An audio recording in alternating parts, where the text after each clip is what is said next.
Hello, and welcome to our indie comic creator panel for the Multiverse Fundraiser. I'm Kelly Guentner, your host, and I have a few great panelists lined up for you all. We're going to be speaking to some comic creators who are in the indie business. And first of all, before I get into that, I just want to let you all know that we are up to 722 raised for comic books for kids, which is the reason why we're all here. Comic books for kids, we'll give you the full spiel mid panel, but comic books for kids basically is our charity that we're raising money for. They are devoted to getting comic books and other comfort items to children in hospitals and cancer centers across the US and Canada. It's a great cause that is really close to our heart. So thank you to everyone who's donated so far. Thank you to everyone who is tuning in, who is just helping us out. We really care about this cause, and we know a lot of you do too. So we appreciate you all. And first of all, I'm going to introduce, we have Sanzaki Kojika, who is a friend of mine, who's been a friend for a while. And hello. Hello. How are you doing? I'm doing okay. Good. I'm actually coming in from a comic shop, so. You are on brand today. I work at a comic shop, which I love. So we're very pro indies here too. And we have a kids section and everything as well. We could not ask for like a more on brand. I know you didn't actually plan it that way, but perfect. And I'm going to ask you about your books in a little bit, but first I'm going to bring in Chad Perkins of Rolling Squid Bones. Chad is a newer friend. He is awesome. We started talking a little more when I accidentally spoiled Buffy for him because he's watching Buffy for the first time. Oh, how dare you? I know. I didn't realize that. I thought he was doing a rewatch. I didn't spoil anything too important. But so y'all don't drop Buffy spoilers in the comments. Chad is great though. We really love Chad. We were actually making jokes earlier on the first panel about or it might have been off-screen, but about guys named it was off-screen about guys named Chad and how it's too on the nose for guys named Chad to be douchey. This is a Chad who is not douchey, y'all. Sorry, Chad. Listen, do you understand how often I get that?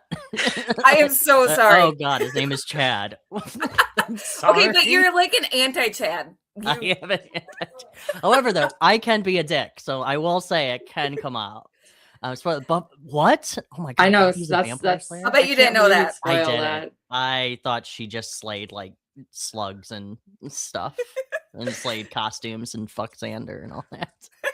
Yes. That's how Kelly and I bonded. Where I was like, God, if you want to stereotype, I think you were the one who told me he was like a self-insert. A self-insert for Joss Whedon. Yeah, I was like, "Cool, man." This is the one time where I'm like, "Oh, what's her name?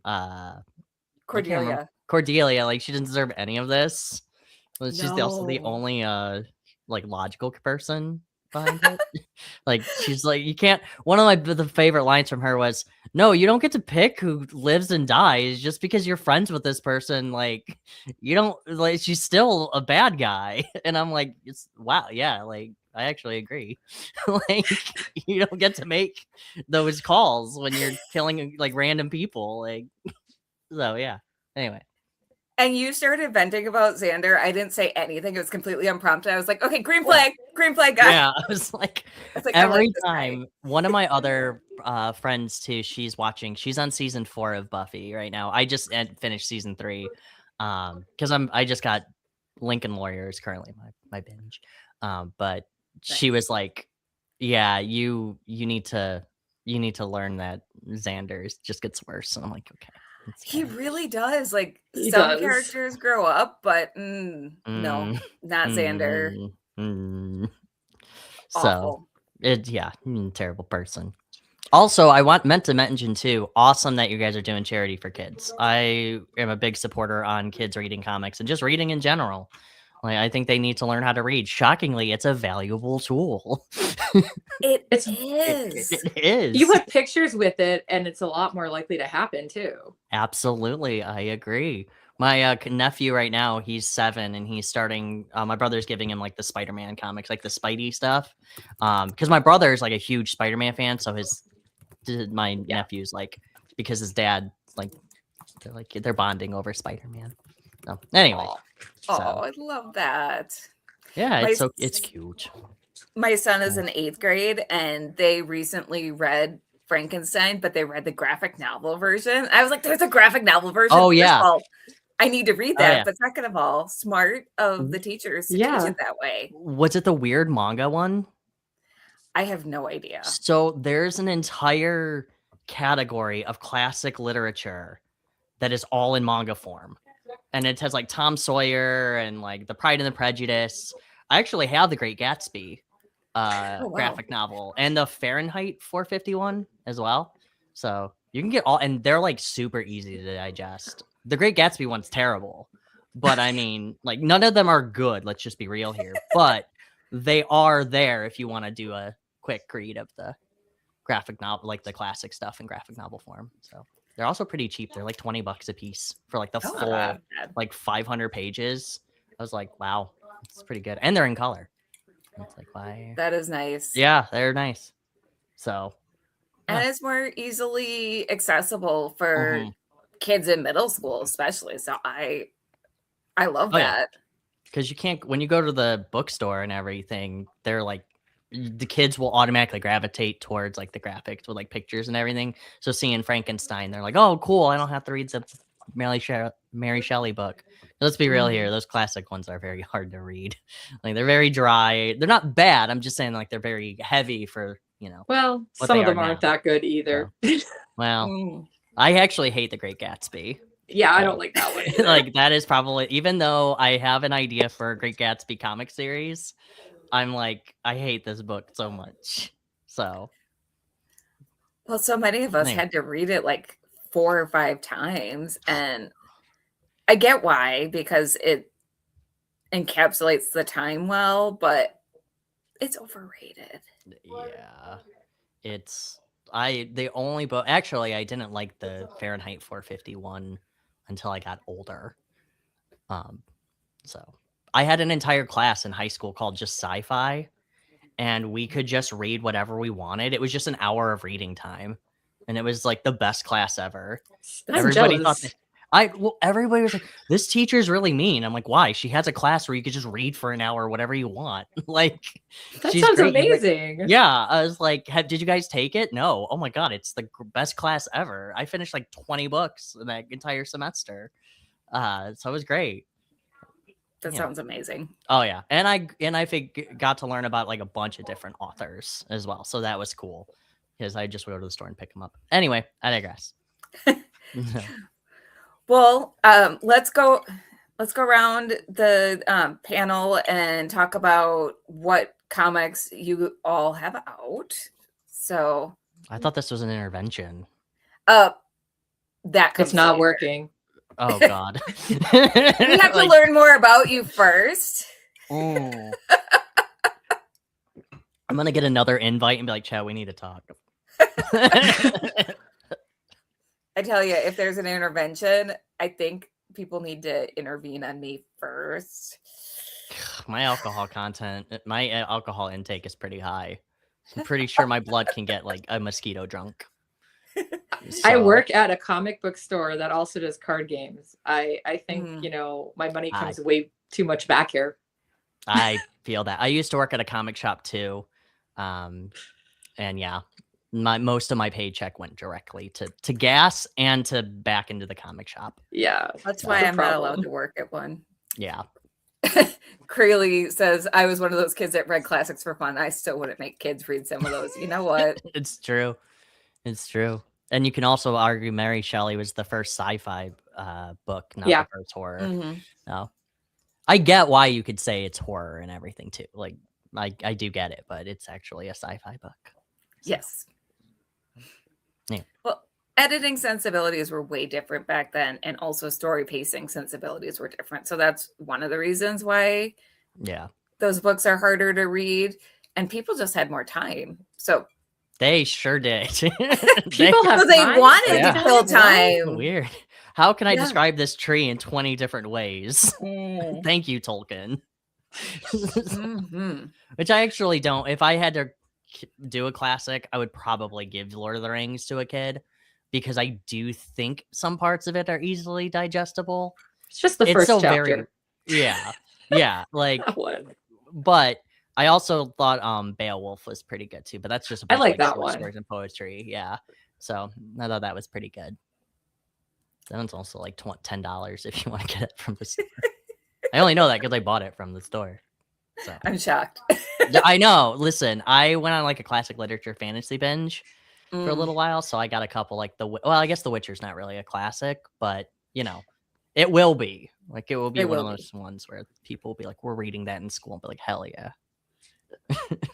Read that. Anyway, so you can smack me if I talk too much. You can be like, "Chad, I'll move on." That is what you're here for, though. Okay.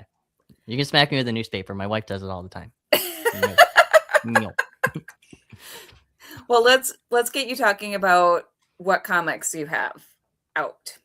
Oh, out. I was about to say, I have everything. I can what comics you own? No, we here all day. So right now, I have Set the Hook is currently live. The trade paperback is live on Kickstarter. Currently, we are 12 days in. This is here, so people can see the link. This is going to be a secret tier for J. Michael Hammond. This is a secret cover you can get for the trade paperback. Please do not mention Scotty Young, because yes, we know he does have that very Scotty Young-esque vibe to him. I make fun of him about it all the time. But it's about a Odysseus Bayard who's on a lifelong quest to kill the demonic pike that murdered his dad. And he lives among fish creatures in a place called Hell's Aquarium. And he is a bounty hunter, fisherman, works for the police department. And he has to hunt down demonic fish.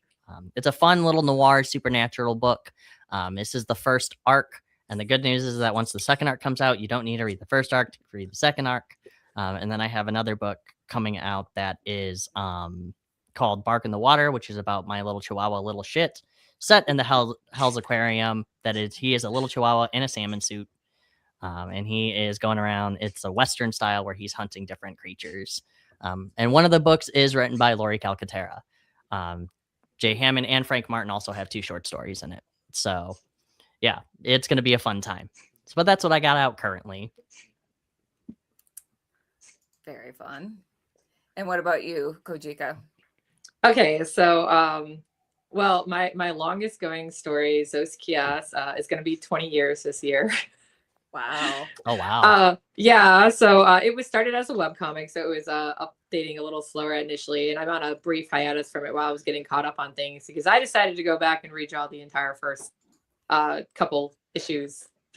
So the print version of that should be coming out soon too, but it's up to 15 volumes. And then I have a short one-shot called Desert Tracer, and I have an ongoing that's about halfway done called Kapatoyeva, which is all about Asian mythology. I'm very heavily influenced by fantasy and manga style, so that tends to be what I do. Zoskias is originally in color, but was currently being printed only in black and white, but I'm upping it to color printing as well, since there's a lot more resources now that people don't have to pay an arm and a leg to get something in full color. I've definitely heard nightmare stories about people's experiences with indie printing for color. So I'm glad there's more resources out there now. Yeah, it used to be when I first started, it was really bad. And for instance, volume 1 of Zoskias is only 110 pages. And I was getting quotes of about $25 to $30 to print it, even in bulk printing. Oh my gosh. And it's what the heck? So that's why it went black and white. And I ended up, my first printings were from Canada, because back then we didn't have to deal with all the other stuff that we do with Canadian printing, because they have some really good print companies up in Canada. But I do, I've had to go through US for companies more recently. But they do good quality. It's just sometimes they're a little more expensive per book initially. It's just the shipping and stuff can change it up and stuff too. But there wasn't as many around when I first started because, like I said, I've been doing this for like 20 years. Not well, but. Which Canadian company do you use to print? Oh, I was using Quebecer. I don't know if they're even still around. Oh, okay. Yeah, because that was a long time ago. There was one that was called like Maple Leaf, I think. Maybe it's called something Leaf. I have the business card. It's. I was going to say, I have a bunch saved in my computer in like a reference, but I'm at work on my tablet, so I don't have them here. If it was Canadian, it was almost certainly Maple Leaf. That's what I thought. Yeah, that sounds on brand. Like, it does feel really on brand. That just seems silly. Yeah, but it's true. Okay. Yeah, I use Comics Wall Springs just because I'm 45 minutes away. Oh yeah, if you live near one, that's useful. Yeah. I don't actually live near any. Now, granted, though, when it comes to trade paperbacks, I will look elsewhere, like outside of it. But for like single issues and everything, I'll just be like, yeah, I'll just print through you guys because I can just go pick it up. So I'm not. That makes it nice. Yeah. So, but I've never had a problem with color. Actually, I feel like, but then again, I've never actually had to print in black and white, so I don't know really the difference when it comes to setting stuff up. Most people, when they send me the books and everything, I just go, okay, you can set it up yourself. So that's fine. That makes sense. Mm. And can you two share some insights into your creative process? So how do you come up with your ideas? What steps do you take from concept to completion? Kojika, I'll let you start first. Okay. Oh God, my ideas are all over the place. From weird dreams to just random things I've seen or heard in passing. I hang around with a lot of creative people. I've been going to conventions for a long time. So I've met a lot of different creators, met a lot of just different people in general, and seen some very interesting like costumes or premises. I am an insomniac with narcolepsy, so I used to not sleep much. I'm medicated now, so it's better, but I do have very vivid dreams, very weird, vivid dreams. So I got a lot of that. But once I kind of have the ideas, I usually like to do like an outline, a really rough outline of notes of like, okay, this is some of the stuff I want to have. This is the characters, flesh it out better as I go, but just get it all down. I actually do my rough layout pages. I tend to do them on lined paper, like notebook paper. And just really sketchy to the point that sometimes I have to be like, what did I write? And then for a lot of them, I draw them by hand and then I digitally enhance them, be it coloring or doing screen toning if I'm doing like black and white. I do all my typesetting online too, just for ease. But I was getting to the point where I have a gazillion binders for Zoskia, so that's also a problem. And as Crowley says, notebook paper just hits different sometimes. It does, right? Yeah. I don't know why. It just works so well. Maybe it's because of all those years of, schooling where we had to do our rough drafts on notebook paper. It's just like ingrained in my head now.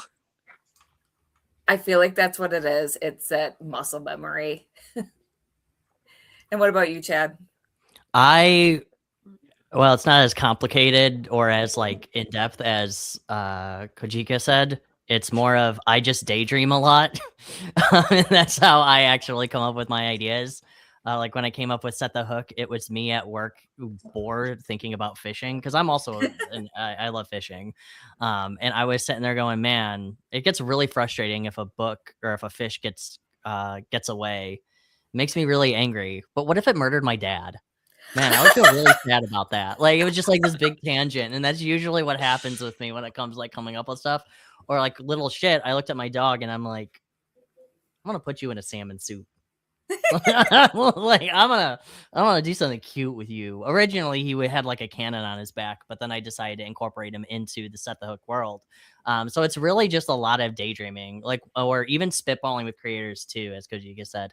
Like there was one idea I came up with was like a Bigfoot hunter story about Bigfoot hunting Bigfoot, but it's just him like being a scam artist to people, and he's just like having people go out and hunt him in order to sell merchandise. And it's like this stupid comedy type sketch thing that I had going on. So So it, like, Mothman was just doing insurance fraud, so that he came into like disasters struck, but he was the one causing the disaster, so he could collect insurance money. So it's just like this dumb scam artist type story I had. So that's how I come up with my writing stuff. But the one thing I usually do with my creative processes when I start a script is I write the ending first. Is I will write the ending and I'll go, okay, this gives me a almost clear understanding of how I want this story to end. Because the beginning is always easy to make. It's like you can make a beginning. Like, I was a young man whose dad was murdered by a fish. But done. Great. There's the beginning. The middle, I can make up whatever I want. I can go from there, construct it, how I want it. The ending, though, needs to hook you and makes people remember it. And I think that that's important. So that's usually my biggest process. And I will say, though, that your ending can change. So don't hold that. Like, if you say, oh, I have a better ending, or you get there and you're like, you know what, I don't like this, that's totally fine. You had something to like shoot for. Yep. Your characters sometimes just take over the story too, and there's things that they change that you don't expect to be changed. Yeah, the first arc definitely had some changes for the ending and just how they developed. Like, Ginger, my hyperactive woman, was not meant to get like her own arc or anything. She was just a throwaway character, and same thing with Little Shit. And then I was like, okay. They kind of took over. So, but yeah, they really do. And you kind of evolve them and you fall in love with them, and you kind of want to, He had a side character villain in Zeus Chaos that ended up becoming a major character later, and switching sides after being in prison for a while. So. Yep. Ooh, yep. I'm a fan of those characters that just like have that redemption arc. Yeah. Plus, she's fun. So she just uses poisonous plants. So I get to do a lot of research on things that make me look like a serial killer. Yes. Awesome. I have got one that's in the first arc who's a ex mafioso. He's a goblin shark, but he runs a little boat that scoops up zebra mussels to clean up the lakes. And he's like the happiest, most positive, passive person ever. He doesn't fight or anything, but he used to be a very violent killer, and then he decided to become a pacifist. And just owns a little boat that he floats around and cleans up the lakes. And he's like the happiest goblin shark ever. So I get that. I love when you can switch characters around. So if Marvel would quit, some characters do name themselves. I see that 2 characters name themselves. Actually, for that same character, I didn't have a name for her, and everyone was like, "What's her name?" And I was like, "I don't know." And they're like, "Is it this?" And I'm like, "Sure, that's what it is now." That's how one of my characters came up with too. They're like, "What's the name?" I don't have one. Can it be this? Yeah, that's fine. Whatever. Sure. So the Goblin Shark, actually, he's named after the founders of the Goblin Shark. So that's how I came up with his name. But he really wasn't supposed to have a name. He was just supposed to be like Goblin Shark. And then I was like, just background. Yeah, like guy. He was just supposed to be the guy who kind of transitioned the characters to the next scene. And then I was like, you know what? I'm gonna make him a Steamboat Willie type character. Just make him drive in the boat and everything. So I love that. Yeah. My last time I ran an Indiegogo, I had a really high tier and 2 different people paid for it, where they could get their name as a cameo character. Mm-hmm. So now, and it's my friends. So now I'm having to write my friends into my book. And I ran it by them too. Yep. It's been fun, but then I'm like, okay, how close do I get it to their personalities? And right. It's been a lot of fun though. That book isn't out yet, but yeah. I've told people if they want to be be in the book, I'm gonna make you the biggest parody of yourself that I could possibly make you. But that's not me. Well, guess what? It is now. It is for the next 3 pages. That's basically it. Yeah. Yep. And Kojika already knows the story of me being in a comic book, and I already told that earlier. So, real quick, I was basically made into a villain in someone's comic book because they didn't like me pushing back on them. It's hilarious. I will tell that story more in detail. I won't take up the panel because I told it earlier. Yeah. People probably already caught it, but yeah, Chad, I'll show you. I'll show you the panel because it's hilarious. It sounds fun. I took it as a compliment, even though it wasn't meant to be. Lori was supposed to, I don't know if she did it because the book's not done yet, I don't think, but she was supposed to put my character Otis in like one of the fish tanks in her zombie story, and he was like a zombie in the background. And I'm like, no, you gotta have him like eaten by a zombie shark or something. Like, just fuck him up. Make me die. Like, I want to die in a comic. Like, I don't know what it is, but I've gotten people asking me that too. Like, can you just kill me in a book? I've killed 2 friends off in Zoskia, so this is how I feel about you. It's okay. They enjoyed it. Yeah, they're like, yeah, kill me, go for it. I can't die in real life. Always wanted to be a comic book character. I will say that was not how I intended or how I expected it to go, but I'll take it. That said, what genre do you primarily engage in, and what drew you to that genre? We've kind of talked about it, but Chad, what genre do you? It seems like humor, horror, noir is usually the genres that really draw me in. Especially if I can get away with like a dumb pun or like just like a stupid one-off gag. So those are always a lot of fun, but the one that really draws me the most that I've never actually been able to write is romance. Ooh. I am a huge sucker for romance books, and the genre is like the sappier, the better, because 1, I get to make fun of it, and 2, sometimes it's really good storytelling or just off the wall. But horror draws me as well because I can go completely insane.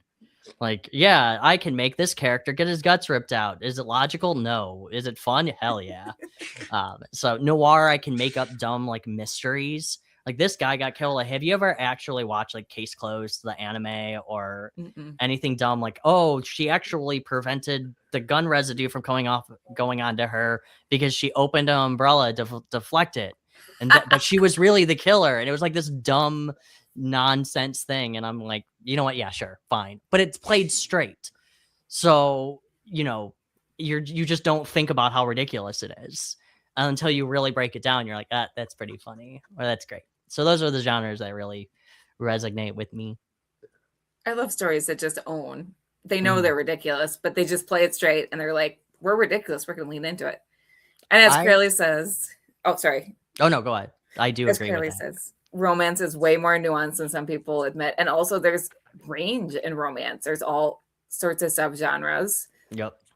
I write romance. Mine is superhero romance. It's closed door, and it's fun to write. You can really dive into the characters when you're getting them into those situations.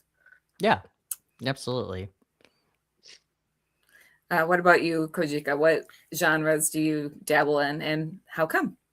Okay, so primarily like fantasy, mystery, folklore, mythology, that kind of stuff. Very heavily like manga and anime influence. Basically, because it's what I grew up around. Like, I was really young when I was reading Egyptian mythology from my mom's basement collection of books. I just went into it and grabbed stuff. And she had me reading. She had me reading like fantasy, Terry Brooks and Barbara Hambly when I was really young, and even some sci-fi and stuff. Yeah, she just literally is like, go nuts in my book collection. So I've always been really big into that. And then while I was learning Japanese, I got really into the mythology and folklore end of that too. And there's some very paranormal type ones in there, but then there's some more just fantastical ones. And I enjoy it. I really do like mystery, but I'm not good at writing it. Mystery is hard. It is very hard. I do enjoy reading it. I read a lot of I've done like 1 or 2 short horrors, but that's another one. I read it, but I'm not as strong at writing it. But like even my favorite indie comics, I think, are all like horror, paranormal, mystery type stuff. So but yeah, that tends to be my big genre. And yeah, because I'm heavily influenced by manga. It's all done very much in that kind of style as far as the storytelling and stuff too. There's some great romance mangas out there. Yes, there are. And we are at the halfway point, so I'm going to play our pre-recorded video with the spiel about why we're here, and then we'll get back to our questions. The Multiverse Fundraiser is partnering with Comic Books for Kids to raise money for their cause. Their mission is to provide comic books to children in hospitals and cancer centers across the United States, Canada, and the UK.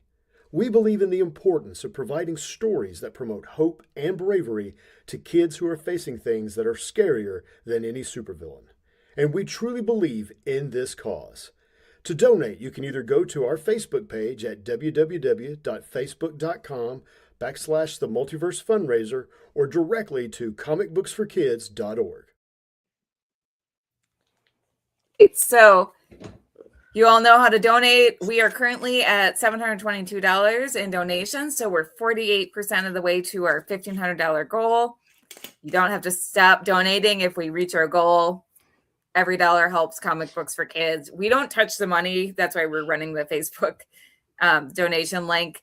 It goes straight to Comic Books for Kids, or it goes to Facebook, but we don't touch the money. That's the important thing. And let's move on to the next question. Let me just pull that up. So in the world of indie comics, collaboration is key. How do you two find and build successful partnerships with writers, artists, and other creators? So, Chad, I'll let you go first. I try to be as welcoming and open when it comes to discussions. I think that's one of the biggest keys for a collaborator. And also to not to sound really mean, but get your head out of your ass. Like, there's a lot of creators who will be like, I love the community and I love collaborating. Anyway, that's an entirely different story and question. But yeah, it's really just, I also give artists and writers an open door to be as creative as possible. Like when Lori came and said, hey, I want to do a little shit, Bark in the Water story. What do you want me to do? And I'm like, make it a Western, put it in the salmon suit. He's in Hell's Aquarium. He's a 7-pound chihuahua. Run with it. And then she came up with like this Black Bart, like almost Looney Tunes type story. And it was just absolutely hysterical. One is just a parody of Pulp Fiction. And then Jay Hammond did one that's like the really hardcore, almost like not safe for work, like the baby's not yours type story, or like is the baby yours type story. It's like, it's absolutely hysterical. So it's just giving them that range. My artists, as long as they keep the plot beats like within the artwork, they can do whatever they want. Like one of the things with Tim Spavero, he really loves being able to just draw whatever types of fish or aquatic creatures he wants in the backgrounds. So one's like a clam with a cigar, one's like a blob fish in like a bikini, one's a walrus and like with a strap on. Like there's all kinds of weird stuff that you can see in there. And yes, there is a strip club, which it's a jellyfish in a stripper jellyfish and a stripper vampire squid. So they're great. I have a story for them too. So Nice. But yeah, so it's really just allowing them to be as creative as possible and open to work with them is how I do their process with the collaborations. Nice. What about you, Kojika? Okay, so well, I primarily do everything myself for my comics. I do occasionally like reach out to others for like I've done trades with others to like we exchanged art and did extra Kickstarter bonuses for each other and stuff like that. Or I'll reach out to like other artists for like cover art and stuff, things like that. And I have worked with other writers before as well. But I do think a lot of what he said is true. It's like you want to let them have creativity. And that's generally, give them some like, hey, usually for me, it's like, hey, I just wanted to have a Zeus Kiosk character in it. Like, I don't care anything else. Like, you pick your character, and they always do. And it's a really wide range of characters that get picked, but it's always cool to see what they do. And like, one of them put them in swimsuits. That's fine. Go for it. Yep. What's wrong with swimsuits? Nothing. And then of course the one, oh my gosh, I'm blinking on his name, and I've used him like twice now. I really love his art. I usually color them myself because he only does line arts, but I originally had commissioned him for one of my favorite characters, Lillian. I just love her in her true form. But when I asked him for another one, he actually asked if he could do Umishin and his guardian, who is like a watery mermaid thing, because he wanted to put him underwater. So that was a fun one. And like, it just came out really cool and was a pain in the butt to color, but it came out really cool. Yeah. So yeah, I don't like to have too many restrictions on it. Generally, it's just, if there is an age rating, keep it under that. Mm-hmm. There's a lot of silly things I do with my characters, even if it's supposed to be a more serious storyline at times. So like, I'm not against having silly things pop up or things like that. I want people to have fun with what they're doing as well. And with collaboration, you kind of want to know what the limit is for everyone, like what is going to push them too far, but also not make them feel like they're kind of stuck in a box and have to work only in that box.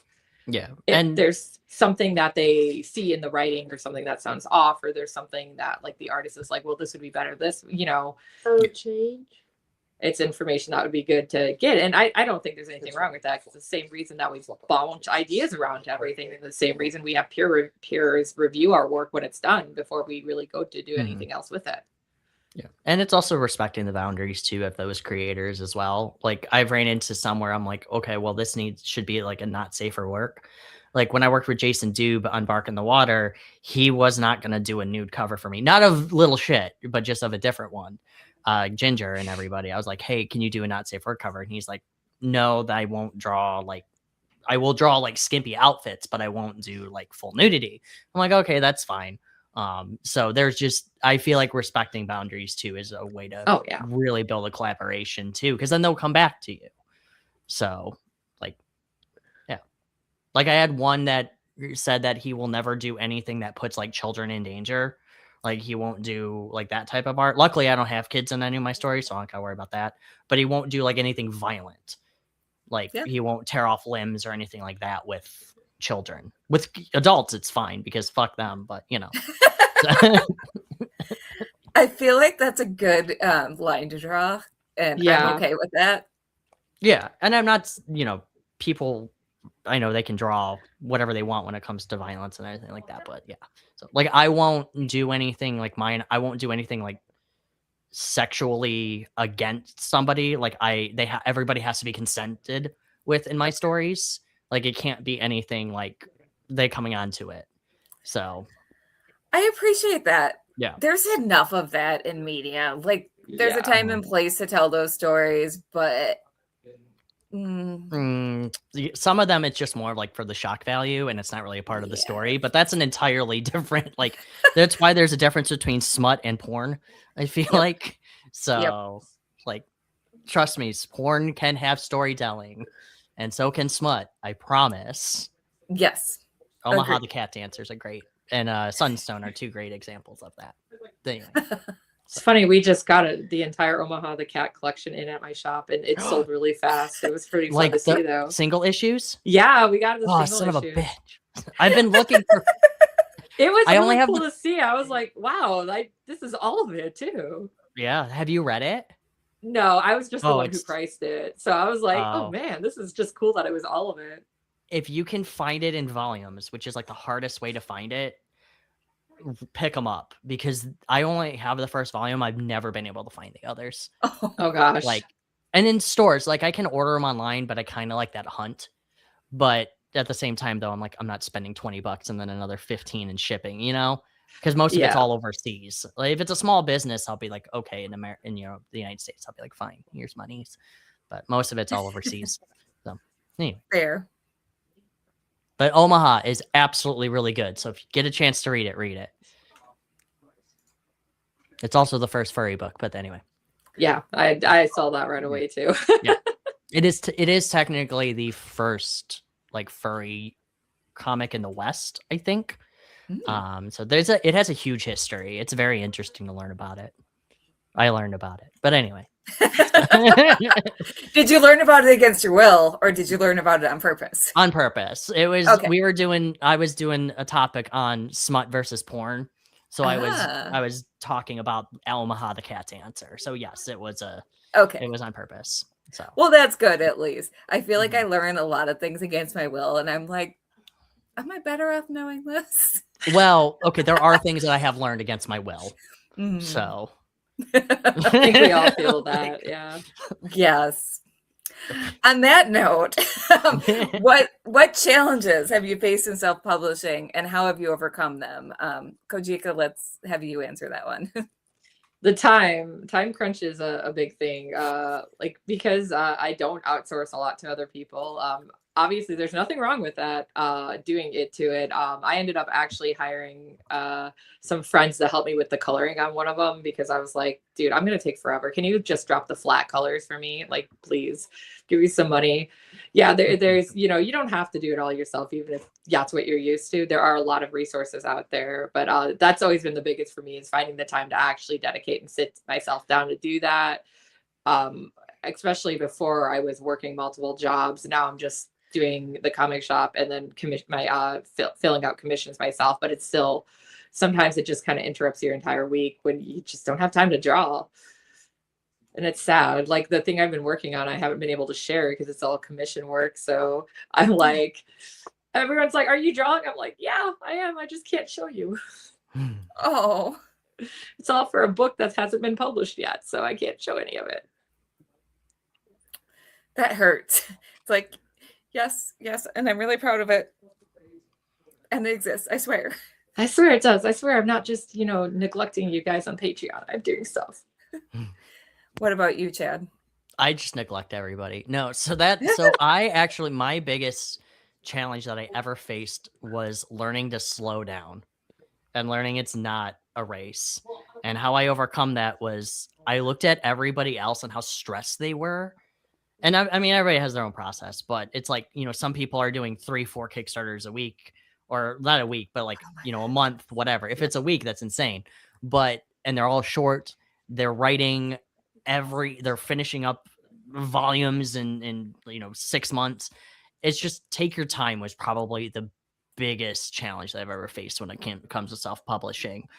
That's why when it comes to like when you publish through Rolling Squid Bones, I've set up the expectation of we will get there when we get there. And if you don't like that, you can leave. And all the creators have been on board with that because they're all working on their other stuff. I care about the trade paperback. You guys can do whatever you want with your single issues and everything and all your own marketing. The other thing too is probably time. I agree with Kojika, is being able to sit down and say, this is what I need to get done when I could be playing video games with this free time. But because I don't make money off of doing this comic book stuff, or at least enough to sustain myself, it's like, well, I could be writing this script. I just bought Resident Evil 9 and I could play that for 4 hours. I mean, now granted, both, right? Right, exactly. Like I could be like playing 20 minutes and then write a little bit, develop. Luckily, I've been able to keep my weekends now open, so I just have my days off and then I work throughout the week on what I need to get done. So, but I think time management is definitely the biggest. And I think those both go hand in hand as don't slow down and it's not a race, and also time management go hand in hand. Definitely. Quality over quantity. Absolutely. Especially in the comic business. I agree with that. And how do you two approach marketing and promoting your indie comics in a crowded and competitive market? So, Chad, you go first. I just try. I will not lie to you. It is look, when it comes to marketing everything, the way the algorithm and everything works out, it's just every little like and everything is like a little victory. It's just try new things. Like that's how it's been lately. I've had a lot of success on just making like videos, like Lori Calcaterra with Path of the Pale Rider. I can repost videos of her doing stuff, and that seems to get a lot of traction, or just showing off artwork or anything visual seems really good. The other marketing thing that I've tried to do too is some people don't like being sold to. So doing stuff that like breaks up the monotony. So I'll post like a yodeling spinning fish I found on TikTok, and I'll be like, I can feel the same way. And I'll post that on our Facebook page, or like, which starter would you like for Pokemon? Like just stuff that engages the audience, that it's not buy my book. Because a lot of people do like that kind of stuff. So, or I post movies. So if you actually go on the Rolling Squid Bones publisher page at 10 o'clock at night, sometimes you can get like a full public domain movie or cartoon. So yeah, you can go watch that. Why you would want to, I don't know, but it keeps the algorithm alive. So that's smart. I trust shockingly like 2 or 3 people end up watching the full movie, and I'm like, I don't know what you guys are doing at 10 o'clock at night, but whatever. Watching a movie on your Yeah, face. apparently I guess watching a so. movie. If you want to watch Night of the Living Dead or whatever for free, the silent one, and so he's public domain now. So why not? There you go. What about you, Kojika? So I do a bit of both online and offline because I do go to conventions and sell my art in general.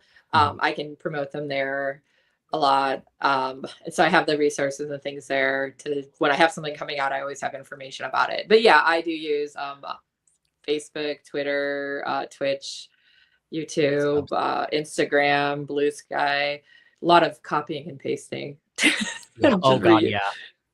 But yeah, it's honestly most important to kind of just keep the post up, and like you were saying, the algorithms, if you're active, even if it's not promoting this specific thing, because that's not always what people want to see, but sometimes I'll do like little things that aren't directly selling it, but be like, oh yeah, like here's a fun, like I'll share a character that's featured in the book or whatever and talk about them a little bit, or share a piece of fan art. Something is, I do not share video, like movies. I'm sorry. You can't come to my page and watch a movie at 10 Darn it. I was really looking forward to it. Instead, you can watch me play video games at Twitch and suck at them. That's probably, listen, I will tell you right now, if people suck at a video game, I will watch. People did watch me a lot as I couldn't parry anything in Expedition 33. Oh, listen, I will tell you right now, and it's not even like an insult thing of watching people suck, it's just I get it. Like, I will sit there, because I will play Silk Song, like Hollow Knight and Silk Song are like 2 of my favorite games of all time. And I was like, oh, I'm really good at Silk Song. I get to the 3rd act, done. Like, I get slaughtered, and I watch these Facebook people, and I'm like, oh my god. How can you do this? I can't jump in video games or shoot very well, so if jumping is there, I'm out. We're going through, my wife and I are going through Alan Wake 2 right now too. So, and bless her heart, she's not great at video games, but it's so cute to watch her though, because I'll be like, you're doing good, honey, I promise. You're doing amazing, sweetie. She's great at puzzles though. Yeah, like, I'm dumb. And she'll come in and like I handed her the Resident Evil 9 puzzles, and I'm like, I can't figure this out. She did in like 2 minutes. I'm like, nice. Is this some kind of Asian thing? Anyway, so my wife is Chinese, like, so she's just she gets it. I'll be like, you're just smart, aren't you? But anyway, I'm always good at the puzzles in the games too. So maybe if you can't do the other stuff, you get that. Right, exactly. That's what it is. Like, I'm really good at racing stuff. Like, if it's like catching somebody, she'll hand that to me, and I hate those, but I'm really good at them. Or with Hollow Knight, she beat a boss that was worse. Like, I had so much trouble with them. She beat it on her first try. Nice. And I'm like, give me that back. Like, shit. I will say, though, I do conventions as well, and just to play off of that as well with convention. Oh, we're at 752. Yay. Yay. Woo, please, everybody, Comics for Kids. Woo. So, everybody donate. One of the things I want to mention when it comes to marketing and promoting and everything, don't be afraid to go to the smaller cons. Oh yeah, your bigger cons will, and I'm telling people this, the bigger cons are not guaranteed profit. Yeah. There was a time where I went to a bigger con and I made like $15. I didn't even break table, so that's the thing. Like, it was $15 of like just in general. So these smaller conventions, though, you'll look at them and they're like a day, and even just branching out too. Like, I have 2 bourbon festivals. They're just day festivals, and they're in the fall, and they're just bourbon. And I literally, my marketing pitch was, don't you want bourbon? And also you can read a book. And the guy was like, hell yeah. Yeah. So there you go. Yeah. I agree with that. Yeah. I do better at like library shows and like really small ones than the big ones. Yeah. And it's not to say you shouldn't do them either. Like, Motor City Comic Con is literally 10 minutes away from me. And then same thing with the Fantasticon Toledo. That one wasn't really that much though, but still, those ones, if you can drive, Tom Hutchinson has told me this, if you have to drive like 45 minutes to an hour, just do the convention. Like, oh yeah, I do them in Illinois all the time because of that. Yeah. So it's like, don't shy away from doing the bigger ones, but definitely look for the smaller ones. Yep. Apparently the bourbon ones, though, they're only a day. It was like $100 a table. And so he had like 20 of them. So he has 20 of That's these not bad. festivals like throughout the year. And I chose 2 of them, maybe 3. It depends. I might do a third one, but he was like, yeah, let's do it. Then experimenting is key too. I've heard some people do like tattoo conventions and they do very well with their books. Ooh. Yeah. So, because if you're going to wait in line, you might as well buy a book, or music festivals. So, especially yeah. if your genre aligns with some of the same kind of interests that the people there Yeah. have. So yeah, if you're going to a metal convention, bring horror and everything. I mean, really, if you want to bring a romance too, because let's be real, metalheads are pretty big softies as well. Yes. And we do have Mark Weiss from Comic Books for Kids popping in to say hello. Hello, Mark. Hey guys, Hello. listen, I've been waiting 45 minutes to say this. Chad, we need to talk. This About is what? intervention. Oh my God. Okay. All right. So I'm an alcoholic. No, this is about your comic addiction. We're not worried about that. Listen, listen. We all. I'm the spokesperson, so no concerns or no worries there. But I wanted to pop in just to thank the both of you for being on and for your wonderful support and for all that you do on behalf of the industry itself. We all do this because we love the industry in our own way. And Fawn, Chad, thank you both so much for giving a part of your day to be here with us. Anytime. Yeah, let us. Yeah, if you ever need anything, just reach out. we're good at yapping. Yeah. Listen, Kelly, I got my piece out. I'm good. I'm good. Okay. So I just want. I'm actually going to drop for now and let you guys finish because I've enjoyed listening to this immensely. You guys are so super talented, and we are so thrilled to have you on this event. So thank you very much. Thank you. Aw, thanks, Thank Mark. you. for having us. I gotta get up my heroin. Anyway, thank God Oh boy. you didn't come to my drug habit. Like, this is Comics Book for Kids. Chad, why? I told you this was supposed to be a G-rated show. Well, We try every year to keep it like PG. It never happens. listen. If you need to, sometimes you just gotta warn me. Be like, Chad, you can't swear. I'm like, oh, okay. Sometimes I have to warn myself. Right. God, yeah. Yeah. We're So, final all- question. Financial considerations are often a concern for indie creators. How do you manage the business side of being an indie comic creator, from budgeting to crowdfunding campaigns? Obviously, we all have a day job. So, Kojika, you go first. Yeah, so part of it is, I do work pretty much full-time hours at the comic shop I'm at. And I do freelance a lot of art on the side. So that's some extra money there too. And then just selling stuff. But yeah, a lot of my funding does come from Kickstarter because unfortunately, that would be the daughter of the owner of the shop.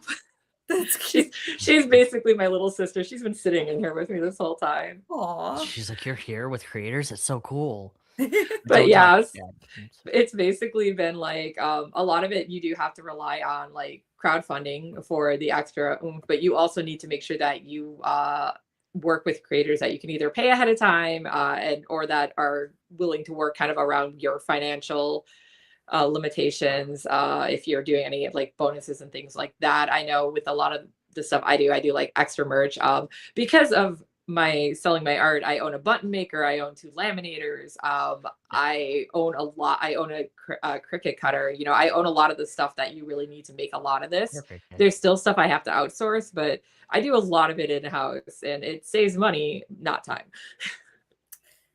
That makes sense. What about you, Chad? I try to look for the best deal when it comes to budgeting. Like, if I can do stickers, for edit on the cheap but still good quality, I will look at that and go, okay, yes, absolutely. So just look for the biggest deal.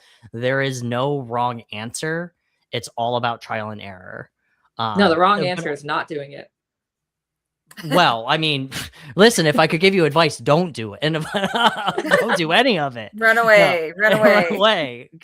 But also to Kojika's point too, though, trying to do things in-house is your best bet too. It'll save you a lot of time. Learn how to format your books.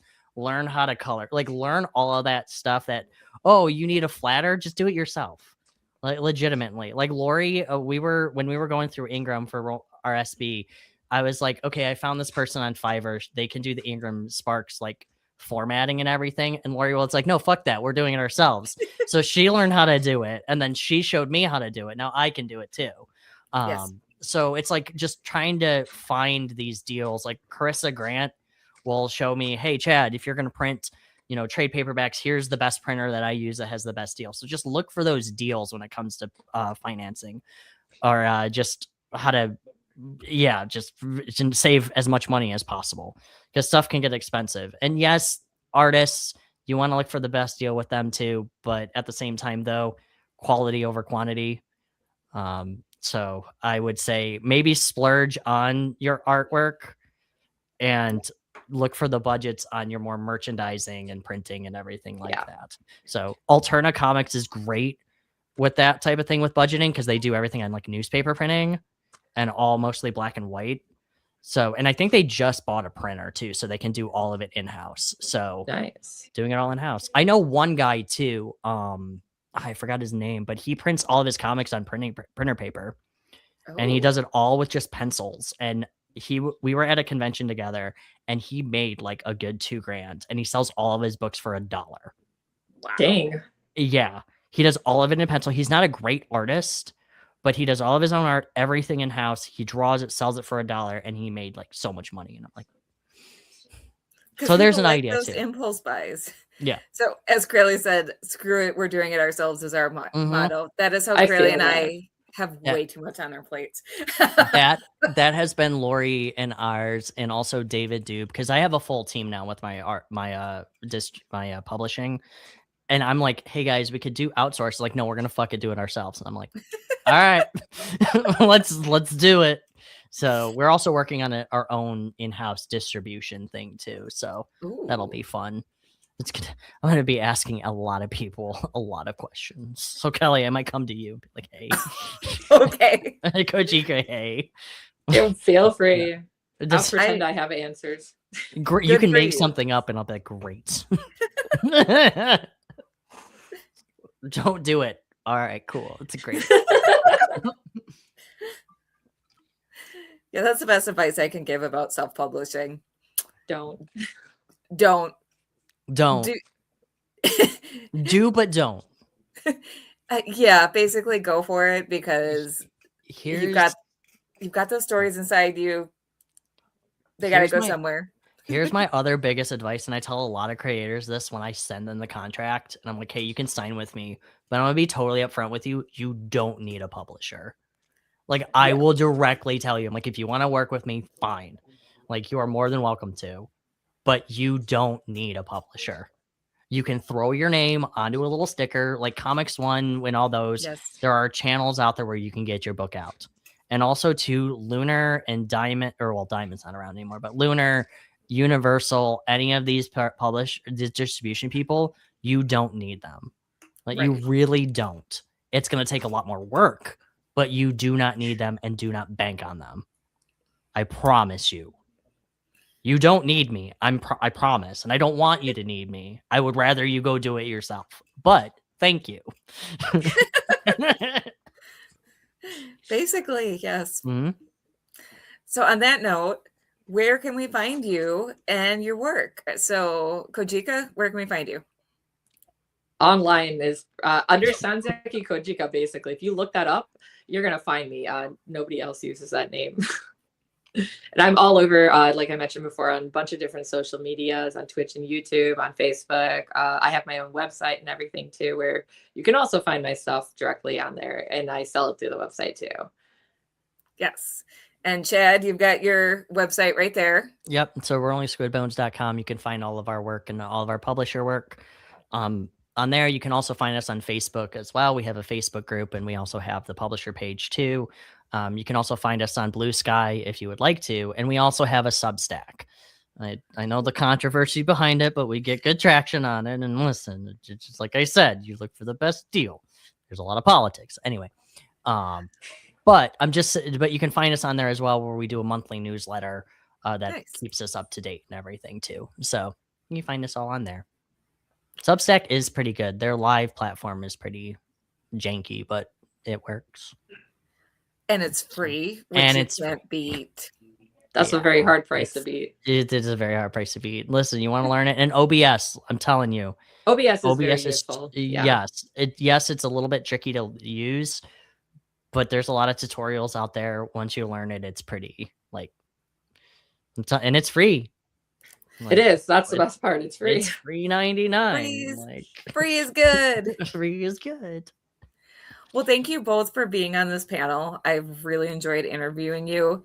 Thank you to everyone watching at home. Thank you to everyone who's donated and shared and boosted the signal. Up next, we have comic creator David Pepose. So that's really exciting.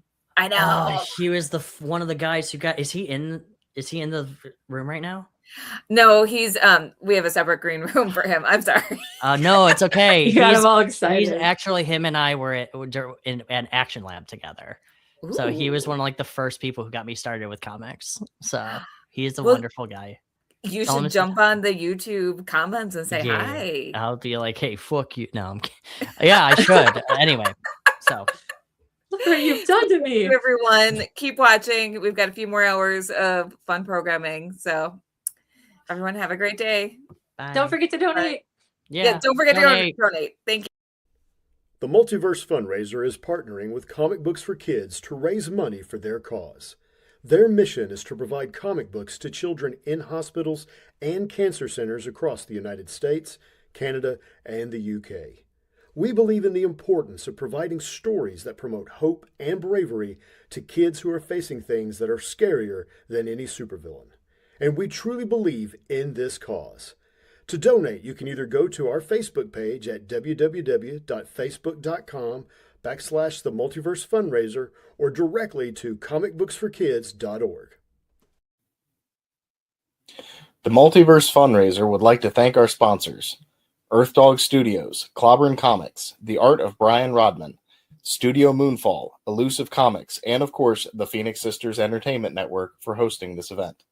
Learn how to support these businesses on the MVFR website.